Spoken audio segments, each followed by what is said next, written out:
বিড়ালকে ভালোবাসবেন। ও মুসলমান শুনে নাও, আল্লাহর নবীজি, ও মুসলমান শুনে নাও, দিলের কান্ডা লাগা শুনে নাও, পৃথিবীর মধ্যে মহামানব যারা আছে দুনিয়ার মধ্যে বিড়ালকে ভালোবেসেছে। এই বিড়াল একটা গৃহপালিত পশুর মধ্যে পড়ে যায়, এটা এত প্রভুভক্ত হয়, এত মুসলমান শুনে নাও, বিড়ালটাকে অত্যন্ত মায়া করবেন। বিড়ালটা যদি দোয়া করেন, বিড়ালটাকে বিনা কারণে কোনো বিষ দিয়ে মারবেন না, কোনো কিছু দিয়ে মারবেন না। ও মুসলমান শুনে নাও, বিড়ালটাকে যত্ন করবেন।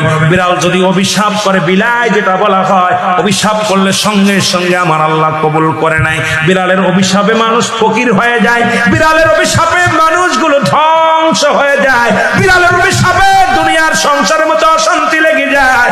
বিড়ালকে ভালোবাসলে, ও মুসলমান শুনে নেও, এই বিলাইকে ভালোবাসলে, বিলাই যদি দোয়া করে, বিলার দোয়ায় আল্লাহ দরবারে অনেক ফায়দা লুটতে পারবেন। জোরে জোরে চিল্লায় বলা যাবে না মারহাবা। এখানেও নবী বিড়ালকে ভালোবাসতেন। এখনো মক্কা মদিনা অসংখ্য বিড়াল আছে যারা মদিনায় গেছেন হজ করতে, আমাদের সভাপতি সাহেবও গেছে। অসংখ্য বিড়াল গুলো দেখবেন মদিনার মনোয়ারায়, রাসূলুল্লাহর রওজার আশেপাশে, কাবা শরীফের আশেপাশে অসংখ্য বিড়াল। ধরে বলেন ঠিক কিনা?